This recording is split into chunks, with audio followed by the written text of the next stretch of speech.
inside for Albert. Albert will get the score. It's farewell. He tapped into a legend and probably rugby league immortality. That's not a try, that's a miracle.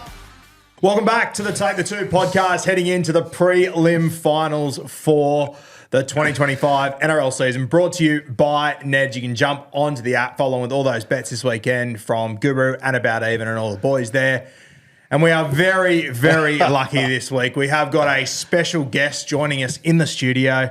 Fuck, I'm glad to have you back, mate. Oh, I love doing this show with no pants on. This whole bar's holding. I'm holding it up myself. It's good to see you. It's good to be back, Kat. But the footy.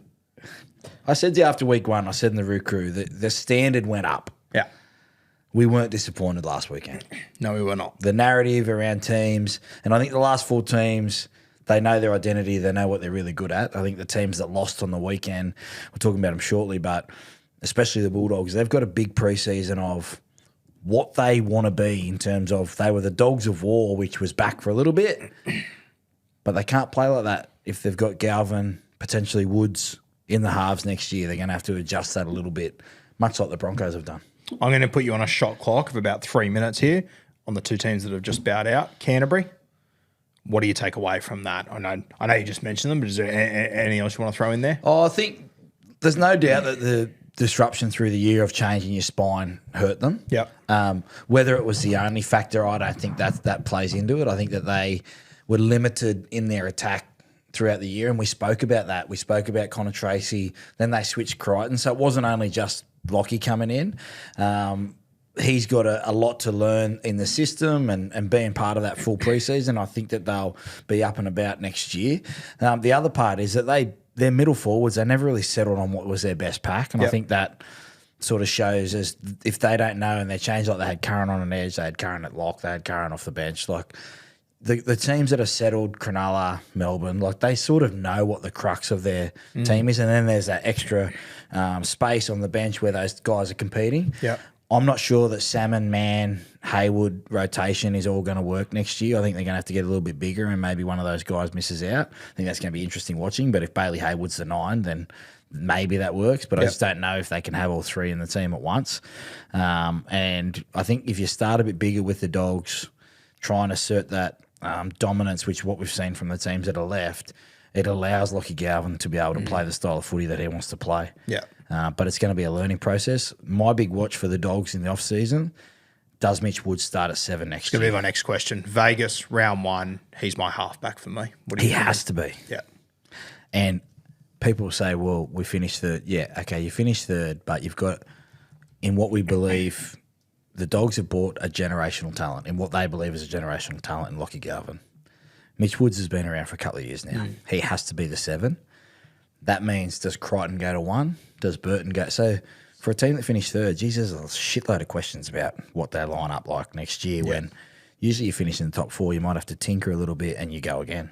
So huge watch on the Dogs. A lot of questions. I think one answer, thankfully, Leo Thompson arriving there. I love that for them in that pack. I think they need an alpha like him in that side. They do. They also need to decide, like, Saluka Fafita, Hayes, Hughes. Those guys need to have a big preseason and be that other front rower. I think Harry Hayes is the one. Yeah, I don't know who it is. Like, I haven't watched them in that depth of in and out, you know what I mean, other than the games. But that's what I mean. There's a lot of questions for the Dogs in the off-season. I think it's probably their most important preseason in the last 10 years. Yeah, I think that's fair. Because they are in the window right now. Maybe even more realistically. Yeah, maybe since the last grand final, 14. Yep, very but fair. they're in the window right now. If that window shuts, and it can quickly, they might be in trouble. Talk to me about the Canberra Raiders. We'll get to a quote a little bit later, but obviously a lot of question marks for them going into next season. Jamar Fogarty. I think we spoke about a few weeks ago that probably come finals, he was potentially our biggest concern. Yeah. Well, he was for me anyway. I don't think he quite answered those questions for me in this final series, but heading into next year without him, I was really hoping we'd get to see Ethan Sanders the other day. Confirmed the NRL didn't allow it. He was only allowed to be 18th man, which I thought was a bit bizarre, but... Is that because he wasn't in the top 30? Well, no, what happened was because they cut him, so that they cut him the night before. So then... Sorry, I'm going to cut you off there. I Yeah. know where this is going. we are a multi-billion-dollar industry Yep. going right now. We want the best product on the field at all times. If that person is in your top 30, they should be able to be called in because no one envisioned Ethan Strange getting sick to the point where he had to pull out because of that a health and safety issue. Yep. And we're making guidelines to not have a team that's finished first. The milk up and about. You should be able to bring someone in at short notice. I don't know why we have to cut squads. You've got backup in the NFL. You've got 52 players. Yep. Someone falls down the night before, someone else gets elevated. They don't. You've got that squad there. You should be able to have the top 30 there. I don't know why we would get to a stage because Sanders would have played. He should have played. He probably helps them give him a better chance. We're asking Sasangi, who I thought was actually pretty good. It's pretty fucking good to do Sasangi, things that Sasangi can do, but hasn't done all year. So I just think there's a couple of changes in the NRL. I'm not going to bitch about the NRL. We're flying at the moment. But if you're in that top 30 or 32 or whatever it is, you should be able to come in because it's obviously not a tactic. Like you name and you should. I don't know why we have to cut players all the time and cut it down. What else do you take away from this year for the Raiders, mate? Oh, I think there's a chance. There was an element of 09 Dragons, and we were the last team to go out in straight sets where, we had some older guys, but we had some younger guys that were still experiencing what it's like to be at the top. Yep. The demands of finals, and I think we saw a change in their style a little bit. It was sort of with 15 minutes to go in that Broncos game, it was carefree, grind, compete, throw the ball, and we'll just see where we end up. And then when it got tight, it became to the fore of like, okay, who's going to take steer of the ship? Yeah. And in that Broncos game, emotionally, when you lose round one of the finals, you're like, it's all right, boys. Yeah, it's all good. And like, fuck, nah. Well, we lost 09. We went bang, bang. I think we totaled 20 points. We let 48 in or something like that. Yeah. And I reckon there was a little bit of that. The other part, and I said in the Root Crew, is God, Ethan Strange is important to that side. Like, he is the chief playmaker next year. And they need to evolve their attack of KO Weeks goes away and goes, I had a fantastic year. How am I going to get into games when my halves are shut down?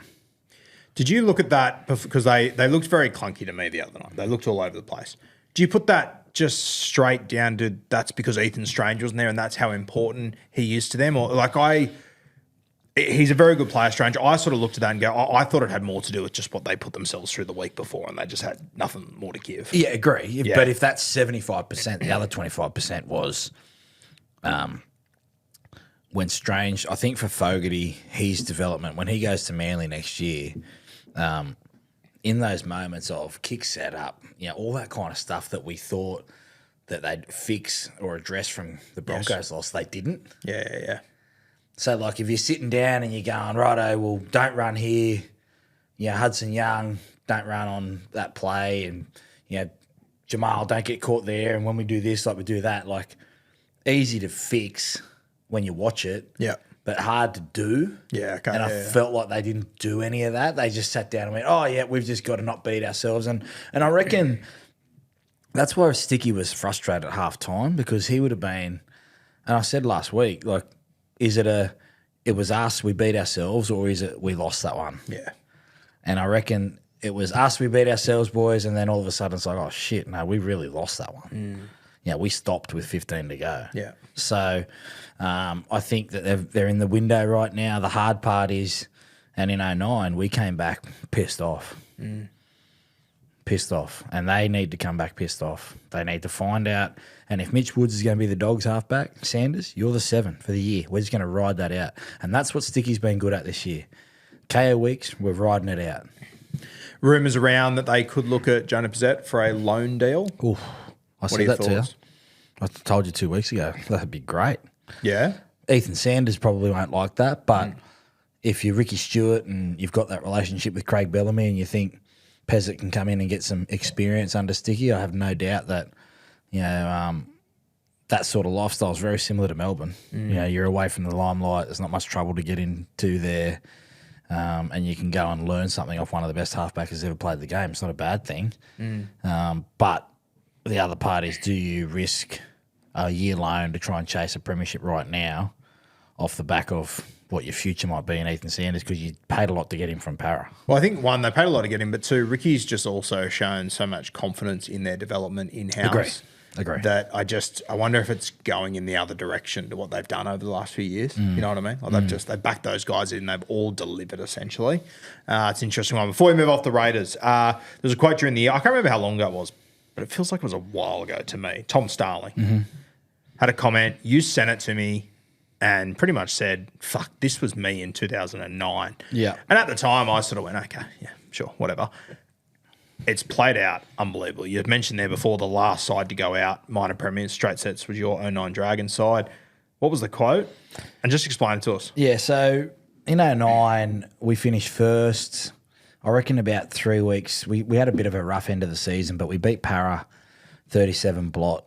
BMOS got the try scoring record Friday night. We had to play Sunday afternoon, I think, at Cogra. And I just remember going to bed, and I said to you in our very first chat together, I went to bed in 09, I was like, fucking hell, man, I'm going to win a comp. Like, we are the best team. We're flying. We just won 37-0. No one's going to touch us. All of a sudden, we lost. We lost again. I got named in the Australian train-on squad for a training run, so that sort of took a little bit of like disappointment. I didn't realise at the time like how much that opportunity I'd wasted. Yeah. And the immaturity and inexperience and that kind of stuff. And that was why Wayne's message was, we're not going to change things. We just need to do them better at the back end of the year. And Starling, who had probably his best season. Like, they signed Brayley through Without the a year. doubt, his best season. Listening to your podcast, you're like, fuck, I can't understand this. Oh, maybe I can. Like, Starling, you know, not sure if he's going to re-sign. They had Levi. They had Paddy. He's just gone, fuck yeah, like, I want the competition. And that's suited him. But he did an interview on 2GB, and the headline was, every moment I'm awake, I'm dreaming of, you know, Raiders hero consumed by NRL premiership dream. It's like, fuck, man. Like, I lived that, and it's like you can't get out of it. Like, you're just thinking, like, you're picturing yourself holding up the trophy, and I thought he was fantastic in the 2 games. Yeah, yep. He was one of their top sort of 3 or 4 players, but I wonder if he was feeling that and he's able to live to that, maybe some of the other guys in the team were thinking that as well. You know, like, the window wasn't supposed to be open for the Raiders this year. They fucking smashed it in, and they're like, let's go.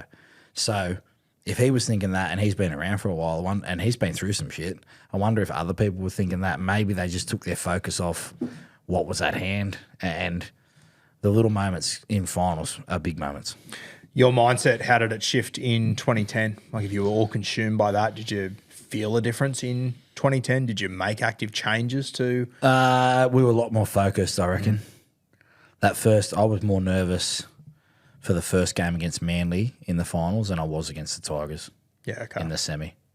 I just felt like, not that we had to get the monkey off our back, but we just needed, and it was a boring half. I think it was 8-0 at half time. Like, it was boring. Manly had a heap out. But we'd finished the season how we wanted to in terms of gotten first, and we'd gotten ourselves 2 bites at the cherry, but we knew that we wanted to stay in Sydney the whole time and not have to chase that around. So the focus and understanding of the opportunity at hand and the heartbreak sort of spurred us on to that. Yeah, maybe we were a little bit tentative in that first game, but I felt like, well, we didn't concede a point in the second half of the whole final series. Wow. The whole final series. It was 28-0, 13-12. It was 12-6 at halftime, Tigers, and then halftime it was 8-6, and we won 32-8. So Tigers were up 12-6 in the Tigers halftime, up 12-6. Wow. We won 13-12, but we didn't concede a point in the second half. Would you have come from behind on many occasions that season? We weren't a great team chasing because we love to get out. You didn't need to be, though. We didn't need to be. Yeah, we'd love to lead 2-6, 8-0 and just let people chase. But I just felt like that with the Raiders this year. Like, I could see a lot of, it's real. Holy shit, we missed that opportunity. But their window's wide open now. Like, if they can get Ethan Sanders up to where they need him to be, and I reckon Sticky should do that. I'd love to see Pezic because I want to see more of him. But if you've obviously seen something in Sanders that you want to build your franchise around, and no one saw the combination of Fogarty and Strange being what it was. And Strange is one of my favourite players. I've even followed him on Instagram, which, you know, for me, that's a huge glaze. Stranger danger. I am the stranger. Are you And I in, am the danger. Sowie, are you in the DMs yet, or? No. I'm not a DM guy. I think I DM'd Izzy Katoa once through the year, but yeah, I mean, I'd love to talk footy, but he's had a great year, stranger. Have you heard the story about Sebo from Hello Sport DMing Triple H? No. Like, congrats when he won one of his. It's the best thing ever. I fucking love it. Just said congrats. That's it. Did well he get a done, response? I don't know. Well done, bro. I fucking highly doubt it, but I think it's hilarious. I think it's fucking fantastic. I may have been pissed and done one. Pure One or two Sebo. along the way. Oh, I fucking love that. Let's talk about Reese Walsh. Now, he had an interview yesterday or the day before. Journo sort of asked him, you're taking on the Panthers, Nathan Cleary, 2023 grand final, the record at Sung, all this sort of stuff. How do you deal with a guy like Nath? And Reese Walsh's immediate reaction was, no, how's he going to deal with us? Which I loved. And then he giggled and he backtracked and he gave Nathan Cleary a compliment, which upset me, but fuck, I love that arrogance that he has in him. I wish he would have doubled down on it, which I know how you feel. We've got this culture of don't give him any billboard material. And it's mate, Nathan Cleary is so in the zone right now, he wouldn't have even heard that. Reese Walsh, I reckon there's a sign of maturity there over the last sort of month when he hasn't had Reynolds. Yep. How important he is to the side. And that was no more evident than the 15 minutes against the Raiders about how big he can be. He's already a dad. He's coming up to a moment now where this is his biggest test. Yep. Yeah, the grand final was big, but we probably expected Penrith to win. They're probably start favourites. Are they close to starting favourites? No, Broncos. No, Penrith favourites. Penrith are favourites. And that's only what we know in the past. But Broncos at home, Sunday afternoon, that has been their slot with Reese Walsh in the form that he's in. Plus, Ben Hunt's in good form. Their forward pack, I think they'll miss Carrigan. But I love the fact that Reese went after it a little bit. I wish he just left it at that. I love to, mate. And you'll be able to talk to this as well. The Broncos that I grew up with, they were winning a comp every 2 or 3 years. They had the best team. And they were arrogant as fuck. They were assholes. And they just owned it. And they backed it up. And Reese Walsh, he's been backing it up for 8 weeks straight. I really wish he'd just sort of gone all in. That's on what that. I mean. Yeah. You've earned it. Just say it. You can say it. You're good. Yeah. Go for it. They've got to worry about us. Next question. Yep. He knows. Everyone knows. It's built up as this Walsh v Cleary matchup. And it's but there's so many other parts that have to go right. Reese has to get the ball at the right time. How do Penrith stop the 40-20 play? How do, does Cleary, I'm going to speak about that in the preview, one thing that has to be on Reese's mind this week is winning without the ball. Because when he has the ball, electrifying. And we've seen teams this year, I think about the Roosters against the Sharks week 1, Dolphins when they went down to Shark Park, and even that preview with Sharks and Storm. But playmakers in big games don't get a lot of room at times. So how is Reese going to influence the game when he doesn't have the ball? We'll get to the games very soon, but we have got our question of the week, and it comes from the one and only Matty the Waterboy, Matty Buxton. He asked to be called Matty Fuxton on the show, but I said, no, Matty Buxton is what we'll He call got him. engaged. I know, yeah. I've been Good move. telling him, probably I've known him for 5 years.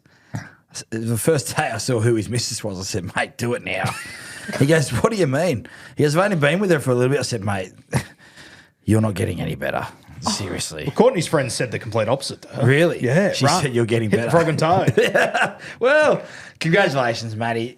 One of the great guys of the footy world. One of the genuine all-time great guys. Definitely of the footy world, but just in general. Big one of the Eminem best. fan. Huge Eminem fan. Me I and believe him. a couple of years ago he was in the top 0.001% on Spotify. Yeah.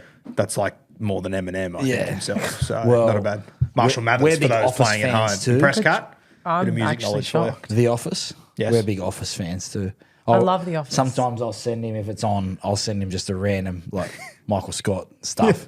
So, yeah, I love Matty. Big Simpsons man too. Big Simpsons guy. You're a Simpsons guy, aren't you? Not so much with the kids. Oh. More K-pop demon hunters at the moment. Oh, okay. Get They're that into completely your- different categories. When you grew I was- up, when the Simpsons... Weren't allowed to. Really? Me neither. Weren't allowed to. Mum banned the Another Simpsons. piece of the puzzle falls into place. So it was like, what can I watch? And she goes, well, there's a 1994 Kangaroos tour on VHS at Grandma's. I went, "Ugh. Again? Not again, Mum. Now, Meanwhile, I've got my Ashes jersey on, just running to Grandma's. What? Brett Kenny versus Wally Lewis, 1988. hey, we'll get to Origin. Brett Kenny soon, okay? He's coming up a little bit later in the show, maybe now. pants Now, back a on. question from Matty the Waterway. He posted this in a group chat that I'm in the other day. He said, is Nathan Cleary the best finals player of all time? I personally think the answer is yes. I think what he's done over the last half decade and the way that he's dominated, whether it be grand final or just the normal final series or whatever, I tend to lean towards Nathan Cleary. There's obviously great players that we can go through their careers and what they did and everything, but my gun to head is yes, he's the best NRL finals player I've seen. What are your thoughts? Yeah, when you put this question to me, I started giggling because of the filth that came out of your mouth at the start of the year about Cleary having to dominate Origin before. And how'd that play out? How'd that play out? Well, now he's the best finals player. How'd that So play out? How did Origin? are He was we the best cons- finals player last year. are we How'd Origin play out? Are we considering him as a GOAT anymore? I don't know. Anyway, the recency bias the last 5 years, like we've seen him have his moments and they've won 4 in a row. So I think, yes, the short answer is yes. But when we go back and break down finals runs, what people have gone through, like you'd have to sit down and watch some finals games because so often we're at a stage where we just look at the grand final and whereas the MVP or the finals MVP for NFL, I beg your pardon, for the NBA is judged from the first finals game all the way through and how much impact you have through that. So I think there would have been games where, players have dominated games to get them into the next round, like Brayley and not now, but like Brayley and Hines, Trindle, like that combo, they're all playing well at the moment. Cam Smith would have had final series where he dominated. So the short answer is yes, but I think it's a lot more deeper than is he the greatest ever when we've got to go back and look at some of those other guys. I mean, the early 80s, 90s when some of those teams were running around. Like we quickly forget the dominance that some of those teams had. Yeah, I think, your Brett Kennys, Alan Langers, these sort of guys would come to mind for me. Matty made a really good point that I thought was a cracker. Billy Slater had some unbelievable final series as well. 2 Clive Churchills. Yep, 2 Clives, yep. Is it time for a finals MVP? No, it was time 30 years ago. Okay. It's a no fucking brainer. I can't believe we don't do it. It's one of my favourite sayings, when you do things has to matter. Yeah. Finals MVP would mean 10 times more to me than the Dally M medal, with all due respect. Yeah, because and when we do the Dally M Coach of the Year, like Ricky Stewart is Coach of the Year regular season. Ivan's taken him from last to a prelim. Madge has taken him from first year to a prelim.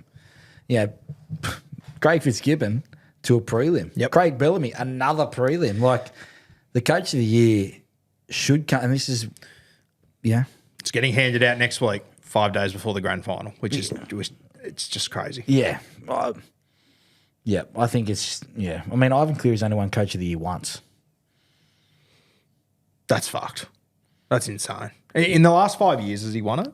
Once. In When they 21? lost the grand final in 20. In 2020.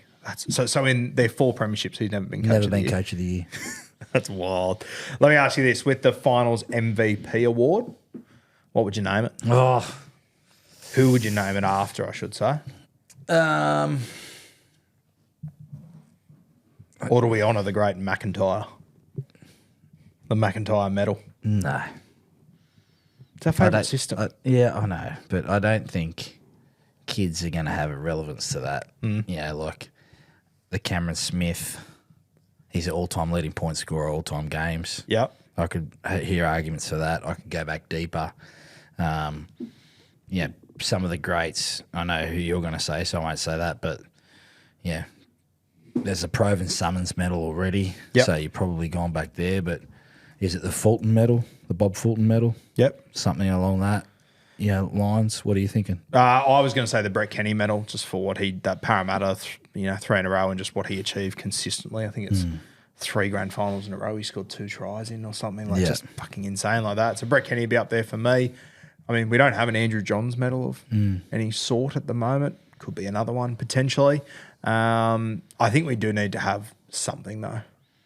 Can I ask you another question too? And this is just completely off the dome. Dally M night next week. Ken Irvine medal is going to go to Nwangani Tuaso. Shout out to him, incredible season. Next year, if AJ breaks that reckord, are we still handing out the Ken Irvine medal? No, we're handing out the Alex Johnson medal. Surely. Do you reckon they'll do it? Tell me why not. I want to introduce you to rugby league. Give me a reason why not. YouTube comments, come at me. How good would it be next year to see Alex Johnson hand out the Alex Johnson medal while still so playing? handy. Yeah. Be fucking mad. Imagine if Alex Johnson wins the Alex Johnson medal for the first year. Okay, I'll end it. We'll start it wherever we go off this. You said to me when we've talked Immortals privately and on air that rugby league should stop at a certain time and start again because recency bias. We haven't seen a lot of the old footage. These guys paved the way for the game that we have now. But we live in a world that is 15 seconds. So why not have the Ken Irvine medal is going to be passed on. It has to have some recognition about now. Same with the finals MVP. Why not move with the times and have something that, the more awards the better, I think. So I agree with what you're saying. Could you imagine next year if AJ and with that South side, if they're fully Imagine fit, if he hands it to himself. imagine if he fucking gives it to himself. Are they going to change it? Yes or no? Can I ask, don't you think it would be more call it monumental if AJ gets the last Ken Irvine and then from that day forward it becomes the Alex Johnston? Sorry, you mean once he breaks it, it then becomes the Alex Johnson medal? Yeah.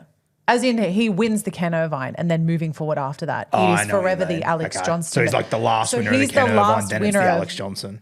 But he has to be the top try scorer though. Yeah. I mean, I know what you mean from a numbers perspective. It kind of doesn't make sense because if he's exceeded Ken Irvine's record, technically if the award acknowledges the top try scorer, it should be the AJ. Yeah, I think the biggest thing is here we're assuming AJ gets top try scorer next year, which is a big one. But I don't hate what Kat's saying though. Why isn't the top point scoring medal named something? You want to put your hand up? I'm not even close. The JS medal? No. Should that be the Cameron? Is it the Cameron Smith? Cameron Smith medal? Yeah.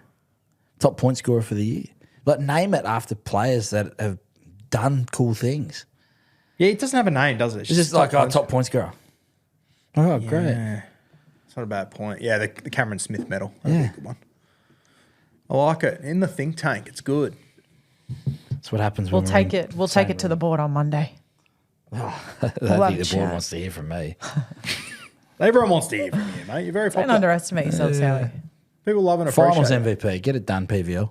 Yeah, I think it's how would you I don't need a exact science here, but would you have more weighting to the grand final than Yeah. You got to win the comp.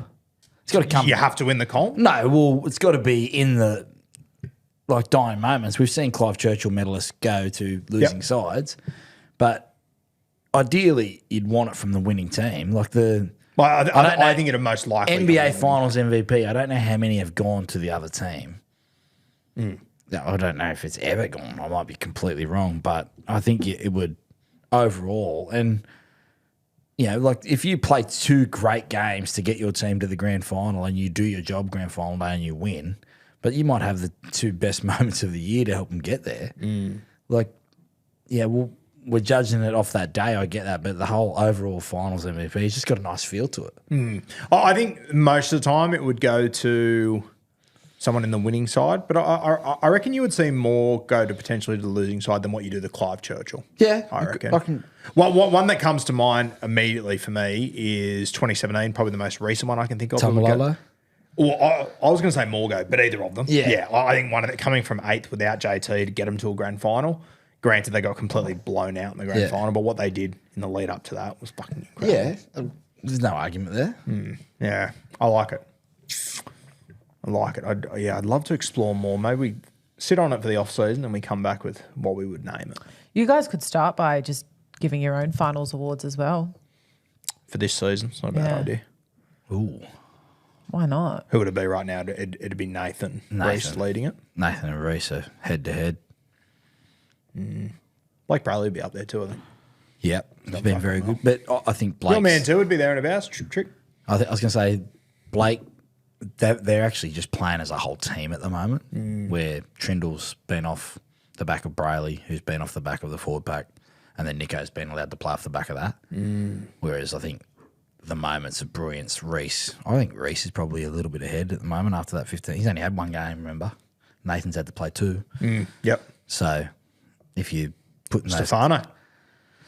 Enormous first game. You hated him through Origin. How'd that play out again? 1-1. Anyway. Fuck you, man. I love it. I love Very it. good. All right. Should we get stuck into the games this weekend? Yeah. Our predictions. Kathmandu, what do we got? All right, well, let's start with Friday's game. You're going to be there, which, I mean, that is going to be hectic. Storm taking on the Sharks. Friday night, 7:50 p.m. kickoff at Amy Park. Yeah, so the Melbourne Storm favourites at $1.38. The Cronulla Sharks at $3.05 on Neds, the outsiders there. I feel pretty confident on a Melbourne Storm victory down there. I was having a look at some stats earlier today. Of Melbourne's last 34 games at Amy Park, they've won 30 of them. It's fucking incredible. When all 4 spine members are on the field this year, they've won 7 of those 8 games. Granted, that one that they lost was against the Cronulla Sharks. They've had the 2 weeks to prepare for this one. They're essentially back to full strength. I really like the Melbourne Storm in this one. Where are you sitting, mate? Are we sure that Jerome Hughes is going to play? I've been told he will, but we'll wait and see. Melbourne, they love to keep their cards pretty close to their chest. Yeah, and Sean Bloor off the bench, I think that's a sneaky inclusion that, when they sort of missed him when he's been injured. I agree, yeah. I wouldn't be surprised if he started and they had... Yeah. But Lasardi's been pretty good, though. I don't know too much about him, but I've liked what I've seen. Yeah. So, look, I mean, everything says Melbourne, Howarth back, Meaney back, Pappenhausen back, Hughes back. The one thing that we've probably been waiting for all year is for Melbourne. I mean, they won their first game by 50. Yep. They've had moments where in the day they look sensational. They've also had moments at night where they've lost games down at Amy Park this year and they've been beaten. So I just like... If I'm looking at Melbourne, Stefano's in form, Harry Grant in big games, you can count on him. The question mark is Hughes. If Hughes is in, definitely, I sway towards Melbourne. Okay. But if there's still a question mark over it, I think it as well as Pezzett played in round 1 of the finals, Cronulla just have this fuck you attitude at the moment, which is you can feel it. Like they know no one's giving us a chance. We went down to Canberra. Everyone hates us because I think Matty John said it, they're like the nice guys of the NRL, and they're like, okay, sweet, all good. So Talakai looks like he's a wrecking ball, coming off the bench. Billy Burns is in form. Kafusi, Nikita, they can go after it, and it's providing a platform for Trindle, Hines, to be able to get out. And, I mean, Trindle's kicking game at the moment, I think, is one of the most lethal in the NRL. Yep.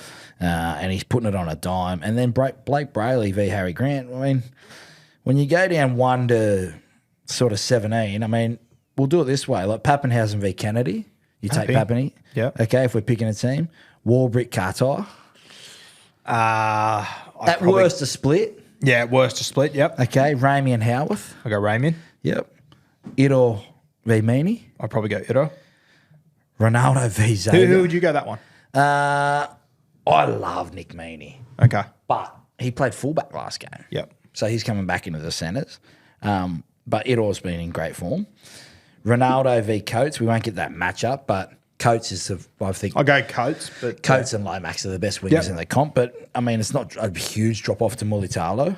Okay, Munster v. Trindle. Well, Munster's done it in big games, but Trindle's probably in the best form of his career. Is that right? Yep. Jerome Hughes v. Nico Hines. Well, Nico's been in the best form since he won the Dally M. So there's not a huge drop-off there. Adam Fanua Blake v. Toy Manu. Well, there's a split. Yep. Brayley, Grant, there's a split. Probably favoured Harry Grant. But form-wise at the moment, Brayley's not miles behind him. He's in the same pool. Yep. King, Rudolph, Burns, Lasidi, both playing well. Katoa, I think, has got the edge over Wilton. And then Calhoun's been fantastic. Boliro's got the edge with playing Origin. The bench is much of a muchness. But as a group, Cronulla look like they know what they're doing. Yeah, they do. Even just doing that experiment Is there, it a bit fool's gold? I'm smelling...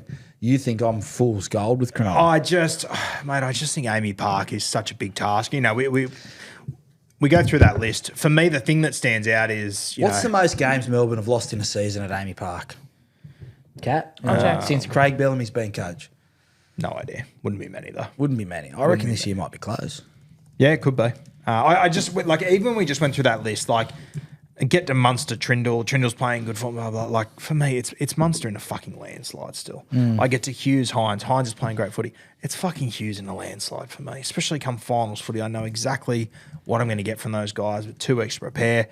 Love Blake Bradley's killing it. Harry Grant is still the best hooker in the world. Yeah. That's my... Yeah. The Sharks boys, they're playing well. What I do love about the Sharkies, mate, I think their online defence over the last 2-3 weeks has been fucking incredible. Incredible. They've, like... I said it on Blake the other day, I cannot believe I'm talking about the Sharks and how gritty they are when Cam McInnes isn't there. I thought he was the grit holding this mob together.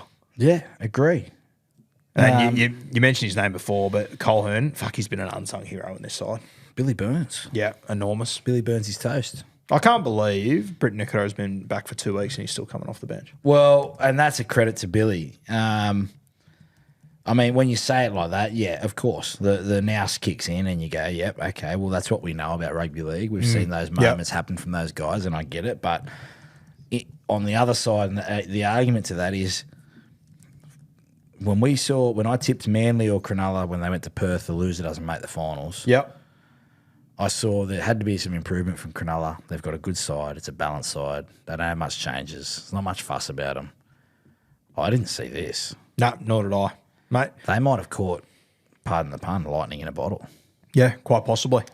Quite possibly. I just think the Amy Park will just be a little bit too much for him. I will say this. Is it going to be a sellout? Or is it a little bit... I don't think they'll sell. I mean... Because the AFL Grand Finals the next day. Everyone's in town. But Amy Park's also not huge. Like they... No, but is it a little bit like, we'll go to one, not the other? Yeah, I don't know. Do you I wouldn't underestimate Melbourne crowds. Like, they know how to fill stadiums better than we do in New South Wales. Like, we went to a rainy South Storm game, and it was Anzac Day, to be fair. It was probably but it was near full in the rain, Yeah. and it wasn't anywhere near a finals game. But they had the overflow from the MCG. They did, yeah. That's so right. You can do both that night. Yeah. I'm just thinking, 30,000, I reckon they'll get fucking close to it. Yeah, I think so. I reckon they'll get damn close to it. I reckon 26. I'm gonna go the Sharks. I like it. Also, just on the numbers, I'd say it's so few that it's really hard to find. I can't find a specific number on this. Like, I think it would take a bit of time to look at all the numbers, but the odds are definitely not in Sharks' favour when it's at Amy Park. That's for sure.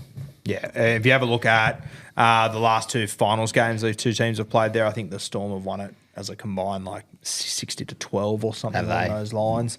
Which, you know what, I think most teams would be like that down at Amy Park, realistically. Yeah. But, mate, I guess, same thing we've said with the Sharkies the last 2 weeks. They've been outsiders the last 2 weeks in a row. They are playing with house money. 76% to 18% wins at this venue. That's fucking insane. It's 8. So that's what? 8-2 almost. Oh, wow. I'll go the Sharks. And it's the venue that everyone goes to go, this is our test. Yeah. This is us to see. It's the litmus test. Yeah, of course. 100%. Did you say that you never won down there? Never. So good. Wow. You're Olympic in some Park fucking good first. teams too. Olympic Park. We lost Golden Point our first year down there, Dragons, with Wayne. And then other than that, it was just a fucking nightmare. Was that the season opener? Was that the... Yeah. Yeah. Gee, I kicked a field goal. Yeah, I'll go with Sharks. Yeah, I'm going to take the Melbourne Storm in this one. A little bit boring. I like the courage you're showing though. I respect it. Why not? I would like to see Sharkies in the grand final. It'll be a fucking unreal story. Let me ask you this. If the Sharkies win this, is that their grand final? Do you think then they can beat Brisbane or Penrith the week after? Because for me, this is This going to year's take. been so like, fuck, what? Yeah. We've turned up here so many times this year going, what's it doing? Yeah, how many did you get right? I've got 3. You know what I mean? So it's like everything that you said about Melbourne is 100% true. You know I'm right there. You know, you're on the Harley, I'm like in the little side buggy, right? But then there's this part of me that like the eye test to me goes, their goal on defence is great. Yep. They absorb pressure. They've got a big kicking game. They've got a bigger kicking game than Melbourne in terms of distance and all that kind of stuff. They're playing with house money. They've got no expectation. No one's giving them a chance to go down there and win. Same with the Raiders. And then all of a sudden it's 12-6 half time. You're like, oh, hold on a second, boys. That's 30-12. Yeah. Mulatalo's up and about. Up and about, you know, like there's history there. They've already beaten the Melbourne Storm this year. They've also lost to the Melbourne Storm. I think they got beat 30-6. Yep. But I don't know. Dreamers dare to dream, I guess. Yeah, 100%. I'll back it. All right, second game, Kathmandu. What do we got? Let's go to Sunday. We have the Brisbane Broncos hosting the Penrith Panthers at Suncorp Stadium. Kickoff 4:05. Oh, fuck. Exciting. I'm so excited for this. So Panthers. 2023 rematch. Yeah, and you're going to be up there. That is the plan so far, yes. The plan? That is the plan.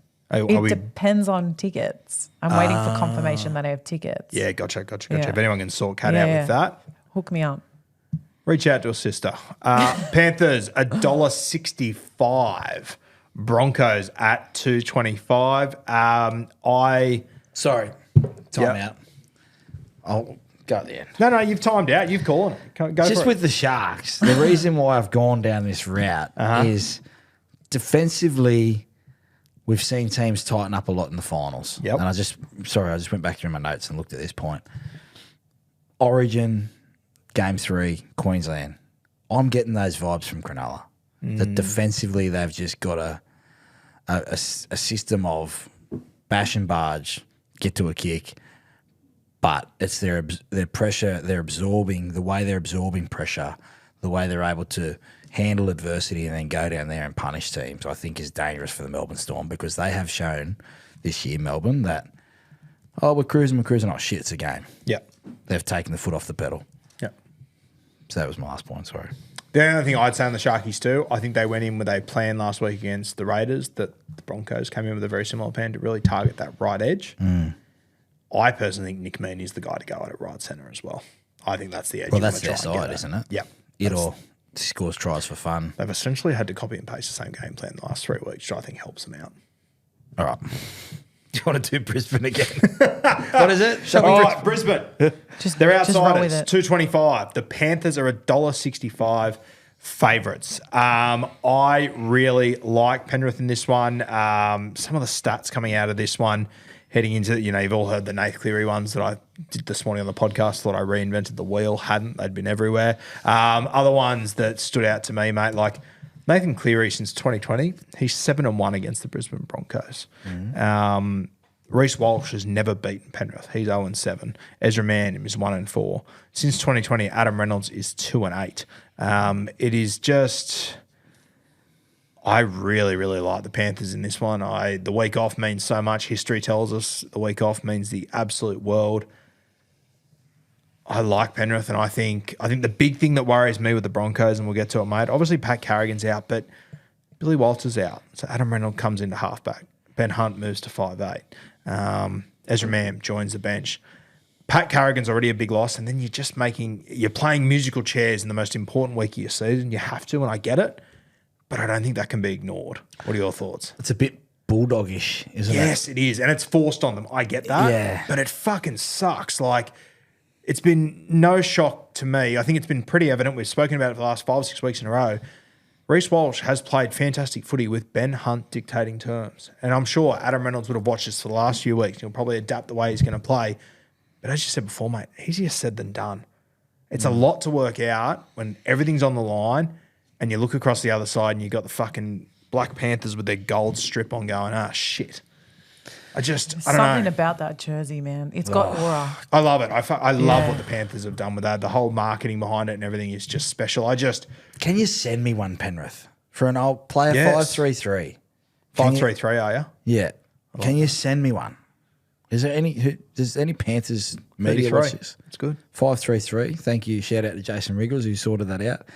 Really? Brent Kite was supposed to be 533, and he put Jay Soward, and then Brent Kite's 534. It's my birthday on Monday. How old do you reckon I'm turning? 3-3. Larry Bird. Larry Bird, baby. You know the Larry Bird tip. Penrith, please send me a gold jersey. I love them. I look at this game and I said to you, like, the narratives, they write themselves. My case for the Broncos is they can say all they want. They expected to win that game in Canberra. I reckon they went down their house money and they end up coming up with a little bit, and you've left the casino and you're like, okay, well, hold on. We go back to the well. If they start fast and the crowd's into it straight away and it's 6-0, 10-0, and you change the way Penrith play in terms of making them having to chase, because I reckon, I don't know if Penrith are great chasers in terms of, yeah, you can say 2023 they chased, all that kind of stuff, but everything had to happen right for that. And I might be proven wrong. Some of the stats might say otherwise, but I reckon Penrith would love to be 6-all after 15. Yeah. All right, you want to beat us, you're going to have to like beat us and make sure that those moments happen, because Dylan Edwards, who's had a quiet last 2 months, I can't see that continuing. You know, everything that I spoke about with the Sharks and Melbourne game, I can see. I look at this game and I think, okay, Reynolds coming back off a hamstring. If there's a break, does he go for the pedal? If he gets through, does he go for it? And then what happens if carnage happens again? Like, you're not bringing one guy back off a hammer, you're bringing two guys back. And the other thing for Brisbane is Ben Hunt's probably been one of their best players in the last 3. He's been their best player, not named Reese Walsh. Yeah, so you're asking Ben to play at 6, who's unlocked Reese Walsh in that first receiver, second receiver mould. Now you're putting him in at dummy half where we saw it happen, but at the start of the year they scored 50 like that. So, and then Ezra puts on the pressure. Like, I think back to Ezra's first game this year. I think they played the Cowboys or the Titans, and he had a barnstorming game, but he had some injuries. Some errors as well. So, like you said, there's a lot of changes. Like in the coach's box, this is how it happens, right? Okay, who's annoying? How's Pakes going? Yeah, no, he's looking pretty gassed, mate. All right, sweet, get Ezra up. All right, when Ezra goes on, Ezra, we want you to do this, mate. Now, depending on what the score is, you know, if they're losing, Ezra, we just need to keep getting to a kick here, all right? Make sure Dozer goes to 9. You know, Ezra goes on the left-hand side. Like, it's a lot of changes. Instead of the last couple of weeks, it's been like, all right, boys, Smoothie goes on, Pakes comes off. So now you're having to put in that. I can trust Adam Reynolds. I think that Ezra has been X factor for them. It is a huge call to carry him on the bench and have Smoothie at 13. I think Pat Carrigan, I've always said to you, there's a difference between starters and bench players. Some guys can start, some guys can't. And that's okay. It used to be you try and win the game and then your benchies come on. It's not like that anymore. Yeah, Smoothie come on and defended his ass off in the middle last week. But when Haas goes off, Pat Carrigan shoulders that load. Can I interrupt you for a second? Yeah. Just on Pat Carrigan. Did you agree with about the chasing? Yeah, fucking oath. Penrith chasing? Can they chase? Yeah. I think no, I'm not as... I think they'd be okay personally, but... If it's 12? Yeah, if it's... Mate, I think for Penrith, knowing that they've done this to this same mob in a grand final, I reckon they take a lot of confidence out of it. Yeah. If they're down 12, mate, we've seen Penrith do this a few times over the years. Didn't they do it to the Sharkies in the prelim last year? Well, they were down 10-6. Yeah. It wasn't. Yeah, but it wasn't at Brisbane. What I'm saying is, if you throw in Brisbane at Brisbane, Reese Walsh wasn't playing like this. They didn't have like Nico playing like Nico now, the Sharks side. Yeah. Sunday afternoon, coming off the back of a week's rest. Penrith have had to go the long way this year. Mate, if they get down 12, I can't see that happening. I think the other thing as well that I think... that's the only... I'm tip Penrith. Yes, I'm saying if they want to win Brisbane, that has to start fast. That has to start fast. Yeah. Because I think the other thing that because if it's 0-0, 6-6 after 15 minutes, we'll just sit here and wait and take our chances. I think the other thing for me that I'm looking at both this Melbourne side and this Penrith side that, you know, people... I'm seeing a lot of the comments like, you just want the two teams that always win to win. It's like... Guys, Penrith have got here. We're 29 weeks since the season started. They're full fucking strength. Yeah. They're leaving Tom Jenkins out of the side. Yeah, they're milky. Like, they are literally, of their top 30, if they could pick their best 17 they'd want to put out this weekend, it's that. Like, that is so rare in the NRL. So fucking Go rare. back to Pat Carrigan so we can lock off Pat Brisbane. Carrigan, for me, I look at them throughout the season. He made the move to prop at the start of the year. It's kind of forgotten now, but I never liked it in the preseason. Now, they won their first, I think they won 4 of their first 5. They were flying, they were killing it, all was good. You look at the 8 weeks after that, they lost 1 game in that time when he was playing prop still, right? Round 14, they move him back into the lock spot. He's played 10 games since then at lock. They've won 8 of them. Now you take him out. I think he's a much bigger loss than what I think everyone's looking at Reese Walsh and blah, blah. Like, you're losing your lock. You're going for not a new halfback, but you're changing your style over the last few weeks. You got this 5'8" sitting on the bench. For me, I'm assuming Hunt starts at 5'8". He goes to hooker after 30 minutes. But this is what I'm saying. Yes. My case for Brisbane is start fast. You have to be in front and make Penrith change their game and see if they want to chase. Gotcha. Okay. Otherwise, hard to get Mam into the game. Do you start with Mam? No. I think that for me, I mean, I'm going to throw this out there. I don't know whether I'm off my head or not, but I would start Willison and I'd have Smoothie as that spare 9. And we say to Ezra, we're just going to see how it goes. And if it's going shit, and we need to get you on there, great. But if it's going good, we've got to stay the course. Okay. And So when you say you Smoothie start goes- Willison, do you mean at lock and you just go power game? Whatever, yeah, power game, and then Smoothie comes on and replaces Pakes. Yep. And we're just waiting because if Ben Hunt's cooking at 6 and Reynolds is going all right the other side, fuck me. As a half, it's so hard to come on and go, oh, I want to do this or get a feel or get hit like the first time. Like, I don't see why you would change that. I reckon it's a wait and see game. Because Smoothie can come on and just tackle his ass off if he needs to, if Ben Hunt goes to 9. But he's not going to come on and be the distributor. You come on Willison, Payne Haas can do that. You know, I just think that's the locking off Brisbane. That's what I would do. And this is like What do you reckon? Yeah, but like that whole conversation, I look at Penrith and they're going, oh, we'll stick to that game plan we came up with 4 fucking years ago. Yeah. Whereas Brisbane's trying to find their ass and their head and trying to work out what they're going to do, who's going to play where. Some of it's forced on them, I get that. But The other part, and what I said about Reese is Nathan's kicking game. You want to go to Penrith now? Yeah, sure. Yep. Yeah, so for Penrith, they don't, yes, I think if they had to change and change their style a little bit, if they were chasing 12 points, I reckon that would change. Yep. Because we've seen that happen up there before, I think. But for Penrith, like Nathan's kicking game's so astute that really their left side defence probably needs to tighten up a little bit. I can see, and that's the other thing. Reynolds and Walsh haven't played together for 5 weeks. Yep. It's been Hunt on the right who's been getting the ball. I wonder, does Reynolds go to the left and Hunt stays on the right? You know, is that another key that comes into the Broncos? But what I would say for the left-hand defence of Casey McLean and Blaze Talangi is, they need to be on the same page early, because if they get split early, we have seen Penrith earlier in the year, they gave up points quickly.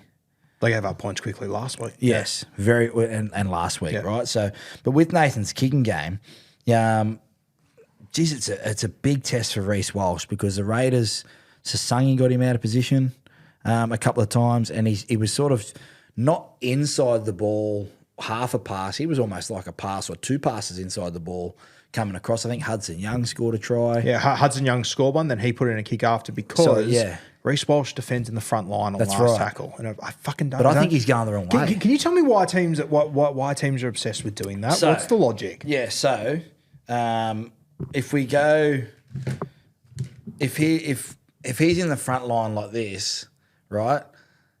He's usually at A. So this Yes. is Reese Walsh here. Yeah. So what's happening is he's got to, if he goes A on the long side where the halves are, he's got to respect the dummy half, not to run. Yeah. And then by the time the pass goes, he's got to go behind everyone. He's got to track, Whereas usually fullbacks would have an A either side there, and he might be like a half to get underneath it, but he's gone as soon as the ball goes. He's almost trying to race that ball to the corner. Whereas I reckon at the moment, Reese is getting himself in at A. He's having to check the pass, and then by the time the pass goes, the kick there, and the winger has to come up. So they've got space in behind, which is what the Raiders exploited. Even Sasangi in the second half, he got a kick He just kicked for himself, I think, when they had the advantage there. So Reese needs to get half into A, almost be there, ready to acknowledge the run, but this guy's making the tackle, and then off the back of that, he's just going. Because if it's Nathan or Blaze has got a short kicking game as well. But if they are able to have the swing shape. So does Casey as well. Yeah, swing shape on the right Yep. and get to the outside of the left defence for the Broncos where, Ben Hunt, if he goes back to that side, it's another change for the Broncos defensively. But if they're able to get the swing shape on early and then they're overcorrecting and Reese is getting another number there and then he has to be at A on the right, and then when the Panthers go left that they get stuck there, Blaze or Casey's going to kick him behind. They're going to have some joy there. Yeah, it's something I've really noticed with Walsh over the last few weeks. Yeah. It seems to have executed well on it. And the other thing for the Broncos is Nathan's going to put up a kick early and Liam Martin's going to try and kill Reese Walsh on a kick chase. Yeah. So remember I said how, I think you asked me, maybe it was on the Roo Crew or maybe it was last week about what's the kick plan for Reese Walsh. I don't think the Raiders isolated Reese enough early on in that first half. When Reese has struggled to get into games and teams have attacked him earlier in the year, I'm not sure who he played, but he dropped a couple of torpedo bombs and teams were kicking early and he has to go back and get it. He can't dish off to Karapani or the other winger. So, I think that there's opportunities there for Penrith to dominate with Nathan's kicking game early. I mean, that's not a surprise, but in terms of turning Reese around to go get it. I don't want to jump all over the place here, but you just said something about Brisbane that I hadn't considered about. I just assumed Adam Reynolds will go to the right side, Ben Hunt on the left, but if I'm Brisbane, I want my entire game plan around getting at Blaze, getting at Casey, Sorensen, that edge. Why change it? It's not broken. That right edge has been humming. I wonder if you do just leave Ben Hunt there. Well, I think I would, because if I said blind test to a Brisbane fan who watches and breathes Brisbane, like who's your most influential players over the last 6 weeks? Reese Walsh, Ben Hunt, Katoni Staggs. Yep. It's taken the pressure off Payne Haas. It's taken the pressure off Pat Carrigan. No Pat Carrigan. We know what Payne's going to do. Yeah. But Katoni Staggs is going to be in that plane at the end of the year. His aggression, his defence, he's running the ball, he's violent. Hard, because if you go at that left-hand side and you think, okay, the Panthers' weakness is on that left, and we throw in a new defensive system, a new attacking, and people go, well, they had preseason. Yeah. The last 6 weeks is everyone's talked about the Brisbane Broncos that we thought we were going to get. Yeah. In terms of their attack and the way that they've won, they went to Canberra, and like now, the other part is the expectations on them. Yeah. Yeah.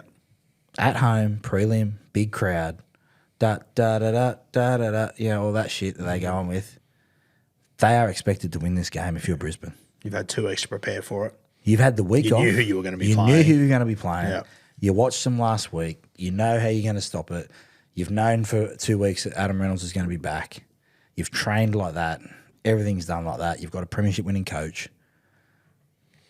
I'll tell you the other one. It's gotten real for the Broncos really quickly. Yeah, but life's come at them fast. Yeah. And they've earned that opportunity. 100%. But it's come at them 100 miles an hour. And as you said, Penrith have been like, oh, boys, we've got that flight on Friday or Thursday to Brisbane. Yeah.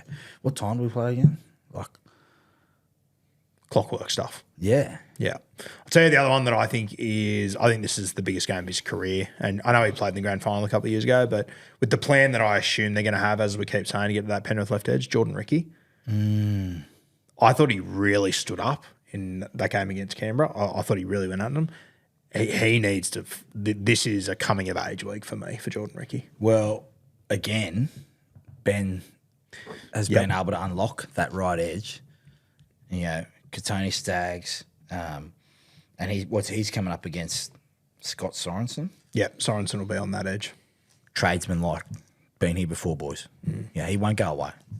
I just wonder whether Papali'i or Garner comes on if Sorensen. I think Garner will. I think you'll see Sorensen play 55-60, and then Garner will come on to finish the game there. So, I mean, it's a matchup. We've gone way in overtime, the budget on this one, but I think the winner of this game, mate, wins the grand final.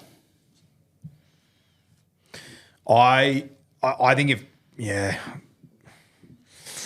I think the winner of this game wins the grand final. Sowie, didn't you predict Broncos to win this at the start of the season? He did.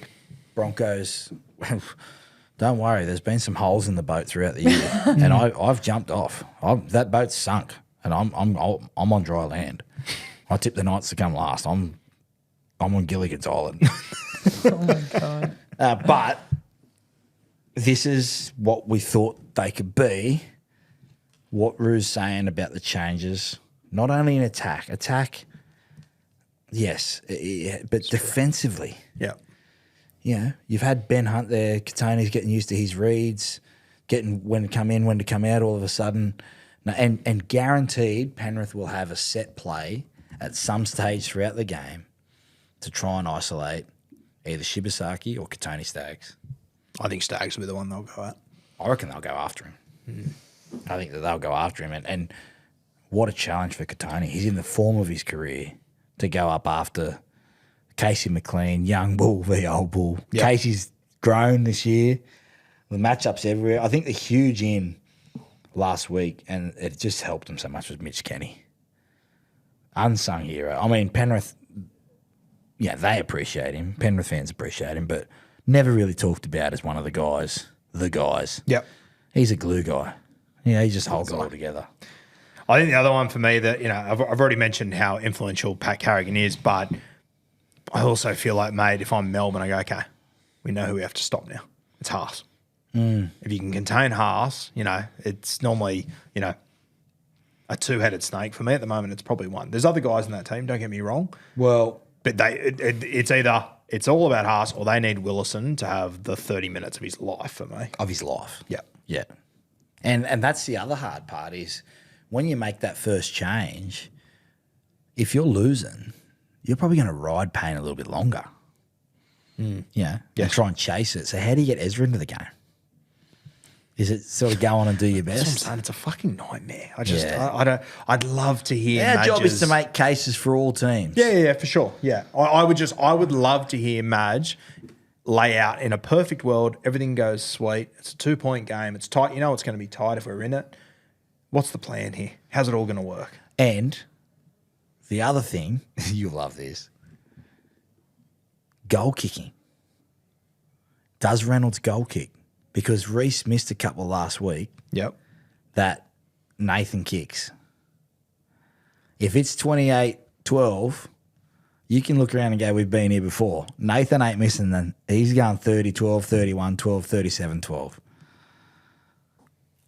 I would give him the T personally. Reynolds? I think so, yeah. What do you reckon? I think you have to. Yeah. If you're good to go, because if there's any apprehension at Sorry. all, Most guys- adorable sneeze of all time, isn't Oh, it? was It's it? like Bambi sneezing in the corner. If you're any apprehension at all about Reynolds, that hamstring kicking, he's not goal kicking. But you can't ask him to do like that. That takes him out of the kicking game. That means you've got Reese will kick long, Yep. and they'll have that set play, and it's going to be interesting to see what Penrith do to combat that and what Brisbane do. Whether for me, I'd love to see. Because what he does right now, for those who don't know, is they dummy this way. Walsh swings around, kicks a 40-20 down that side. He kicked one against the Raiders, right? But I'd love to see Reese Walsh go here and just aim straight back at the post and just see if that guy's Yeah. To'o or Alamotti sneaking back and just have Staggs and that coming down here. Isolate him. Edwards has to go back and get the ball by himself. Try and do that and just be like, oh, yeah, you thought we were going to kick a 40-20. Nah, we're back at the post. We wanted to pin you down there. We wanted to win with our defence. What would your kicking game as a whole be going up against Penrith if you were the Broncos? Well, I think you want to try and get Dylan by himself, and he knows. He said himself, he's not in the form that he's been over the last 4 years. So, if you want him to be thinking, I'm going to have 300 metres or 250 metres to get into this game. So, if I'm Brisbane, I kick early, and we have to. If we go into the game and we've got a mentality that To'o's going to get not 200, but if he's going to get 100. And Dylan Edwards is going to get 150, we're going to win. But to do that, we're going to have to kick early. And when we do kick early, we're going to have to respond with our kick chase. We're going to have to be disciplined off the ball. We're going to have to make sure that when they run, we're in numbers and we're not giving away cheap penalties to get them out of their leg ups. And you try and put a bit of pressure on getting Brad Schneider into the game or Papali'i or Garner or Henry. Like, try and get those guys on. What do you say to Blaze this week if you're Ivan going into this one? Target on his back, obviously. They're going to come for him. What I do love about Blaze, mate, is that it's not like he's hiding away from anything. No. He's bodying up to everything. He's showing a jersey every single time, but he knows he's going to get more traffic than he probably ever has in this game. So, if I was coaching Blaze, or I'm predicting that Ivan's a different style to me, but I would be saying your best games this year you've won without the ball. You've got your body in front. You've made your first 5 tackles. And what that does is it'll give him confidence to when he gets the ball to trust his first instinct, to run first. And then the ball playing off the back of that has come off his first run when it's out of dummy half and he gets whacked and he's like, and you go, oh man, I forgot he played centre and wing and fullback for Para. Like, he's got that backyard carry in him. So for him, what I'd be looking for is defensively, we need you guys to be connected. We need you guys to understand each other. Okay. And then when Ricky comes down that side, we need to try and get up short side. Don't give Stags a chance to wrestle you. And then off the back of that, our attack is trust your first instinct. If we're going out the back, we go out the back. If we get it wrong, doesn't mean it was a wrong decision. Just means that they read it, and we've got to respect that. This is prelim.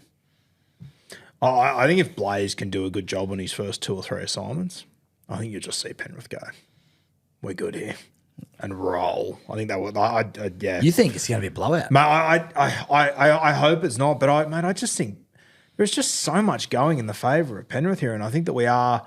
I think people are getting very excited, as they should be, by the highlights from Reese Walsh the last few weeks. Like, mate, just as an example, so that game against Canberra, right? One of the greatest games I've ever seen. It was fucking unreal. Brisbane won it. Credit to them.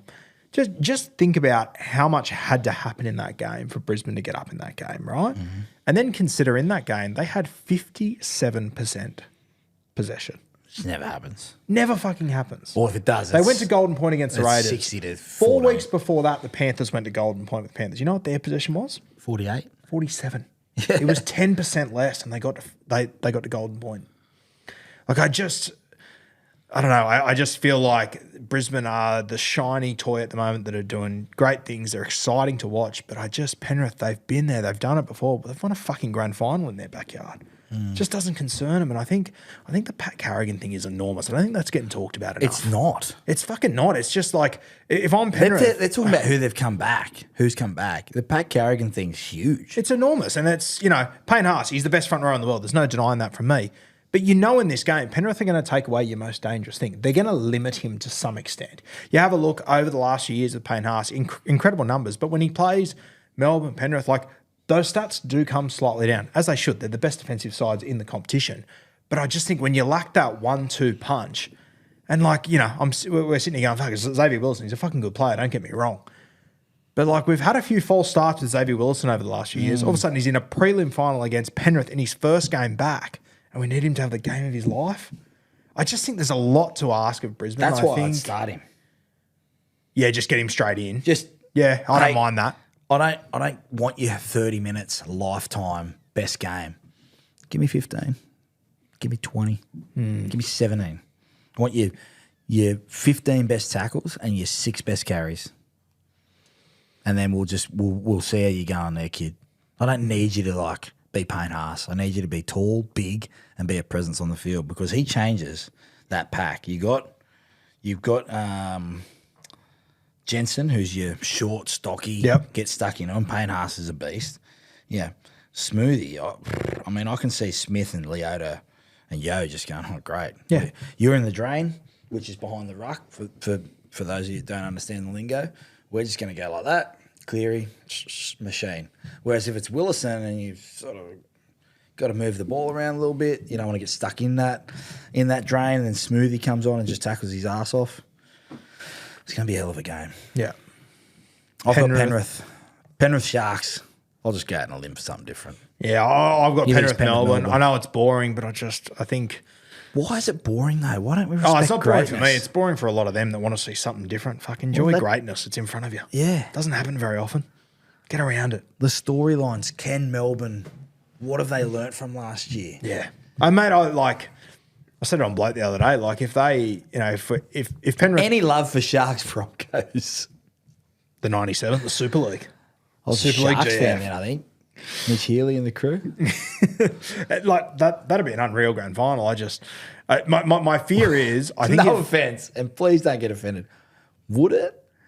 it'd be good from a different storyline perspective. There's going to be a lot of tickets on sale very quickly. There wouldn't be.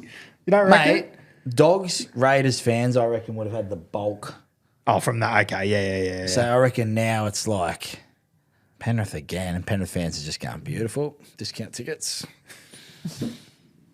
Melbourne, like, Sorry, is Penrith Storm, is that the grand final you want to see? for me, Yeah. I think Oh, Sharks. I think Sharks can win. Yeah. I would love to see someone different in it for the other thing. Yeah.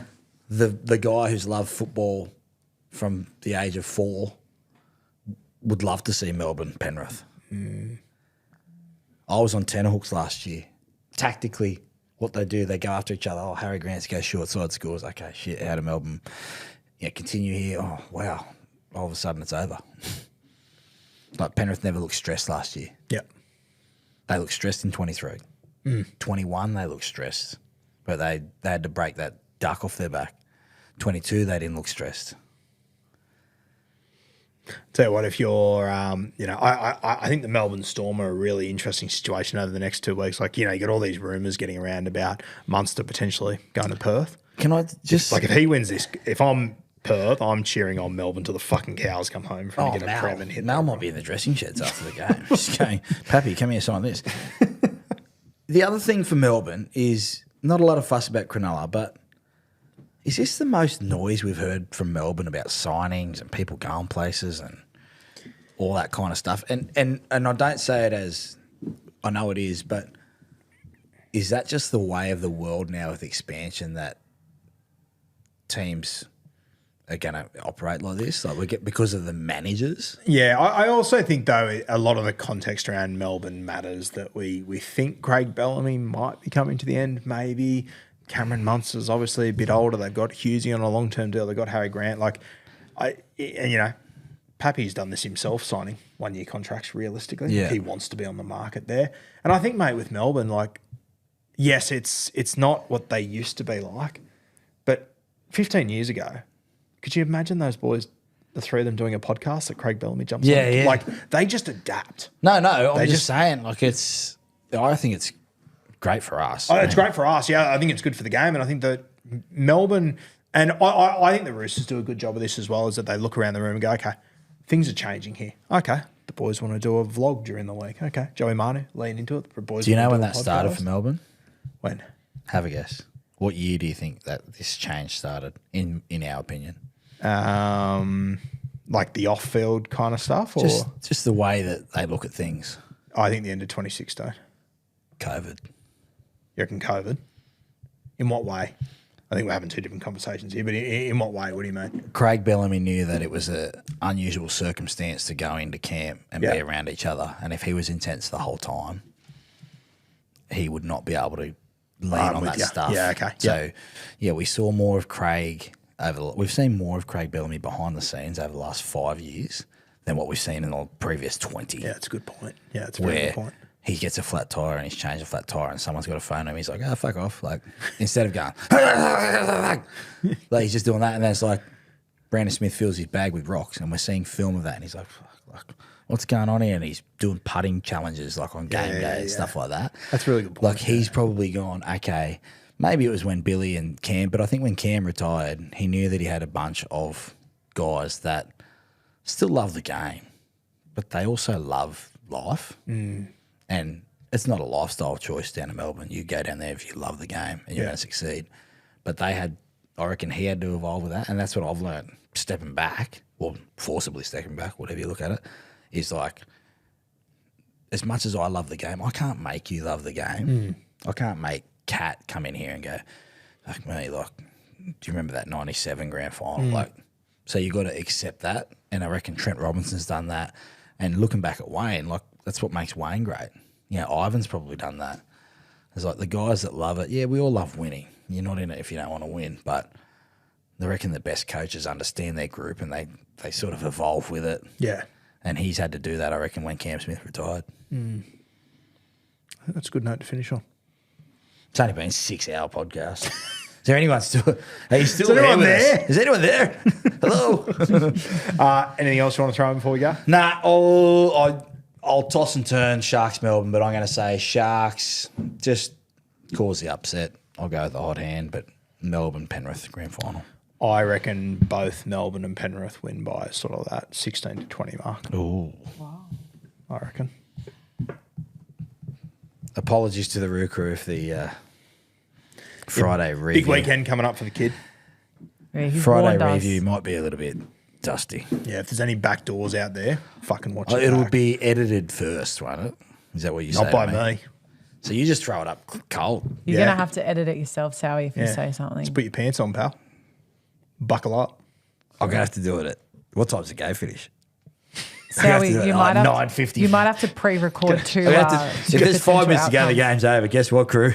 You're getting an early review. You might get it at halftime of Toyota Cup. I'm going to 3 the hours Hunter. I'm before. spending the first weekend away with my wife, probably since the kids have been born. Proper weekend. And if you can think of, I mean, if you thought Nathan Brown was coming off the back fence at 4 pints, holy hecker. I'm like Paliacina. Oh, now you're talking my language. Paliacina, the rhino. I love that occasionally that thing will pop, that highlights, because that highlights package is too old to appear on Instagram. It only appears on Facebook. He's fucking going at him head first. Martin It's all Lang. time. I'll I'm never thinking- not watch it. The first schooner, I'm Martin Lang, and the first schooner is Sonny Bill Williams. That's just how big a weekend I'm in for, kids. Martin Lang, one of the most iconic runs of all time. Just the Yes. head wobble. He's like Yes. Terry Lamb over there taking you on, then fucking he gets hit and everyone gets sprayed with Yeah. fucking sweat. Yeah. Unreal. That'll be me into schooners. It's Friday, That though. Penrith jersey that he got whacked in by Sonny Bill. The Great. Sanyo? Sanyo. Great Penrith jersey. Shout out if we can get a couple of gold jerseys to Penrith. Yeah, I would really appreciate it. I've done a lot for you guys over the years. Talked a lot. of Player shit. 533. I've done a lot of glazing, as the kids would say. Yes. Neither of us are short on glazing. You're an alumni. You planted the first bricks over there. I with did Nathan, print. mate. Game Well, one. Game. Give the kid a jersey, for That's- fuck's sake. I mean, fuck, we're dragging it at the podcast. Someone said to me the other day, like, oh, you know, what do you think makes Penrith so great? I said, mate, fucking Nathan Cleary replaced me. Okay. So good. Like, how many games did you play? Because I said, oh, yeah, I played like Jerome and Dill, like reserve grade and that. Played one game with Nathan. That's my claim to fame. Did you play with Jerome at all? Sorry, did you? I think we played maybe reserve grade together. Yeah, right. But like played with Yo. Played He with, must have been young then. played with Moses. Did you play with Fish? Yeah. Yeah. Set the fish up for his first try. Did Shark you? Park. He said that to me. I interviewed him the last game at the old Penrith Park. I was working and I went up to him and said, mate, congratulations. I think he was playing 250. Yeah. And I said, mate, congratulations. And he goes, up 2G. Thanks for putting me over for my first try. And I was just like, please pick me up and cradle me. Has his career played out the way you expected? Like, man, I remember when he first came on the scene. I remember thinking, this guy's.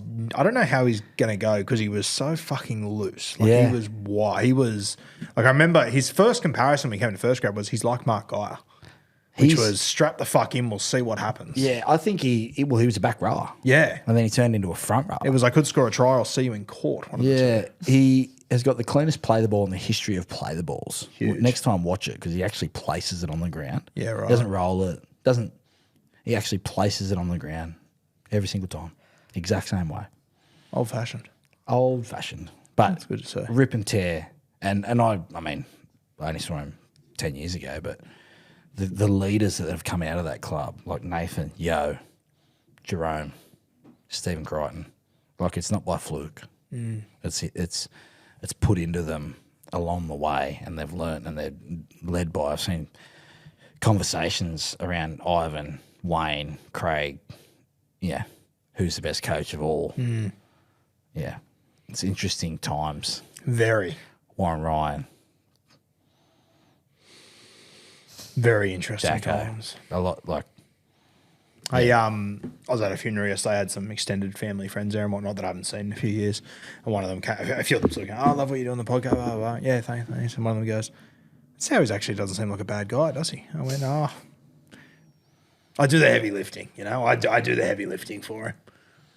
acquired Some taste. fans out there. Well, I don't. Did you say acquired taste? I mean, everyone says like, "Oh yeah, I've heard this about you." I'm like, mate, I'm an acquired taste. Yeah, I don't care though.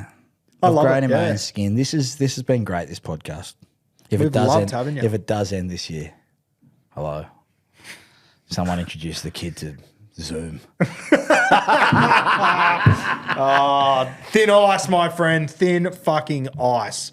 Now we're hopeful to get you back down next week. Fingers crossed. Yep. Just working out some stuff now behind the scenes. We'll see. We'll what make happens. something work. If not, we'll do something. We'll be around. So thanks for joining us once again, guys. Make sure you jump onto the Neds app. I haven't been able to work out my bet of the week yet because Tom and Eddie are fucking scumbags and keep stealing my bets at the last minute so that I can't beat them. 1-on-1. Fucking dogs. Absolute dogs. So I'll let you know. Stay tuned. Keep your eyes on the Neds app. I'll update you on that very, very soon. Anything else? It's good to see you. Was it with James Graham the other day? The Archies Awards night. Jimbo, two of the great front rowers rugby league's ever seen. Yeah, there's 500 games between us. Was there? Yeah. What'd you play? None. Duck eggs. Retired myself in the 16s. This is the longest podcast in the history of podcasts. I feel like you're almost just doing it for the sake of it now. It's You're just been good to keeping it catch going. up. miss each It's other. because we miss each other. That's it. Exactly right. All right. All right, that'll do us. Jump on the Neds app, follow on with all those bets, and we'll see you next week for our grand final preview. Chances are you're about to lose. For free and confidential support, call the number on the screen or visit the website.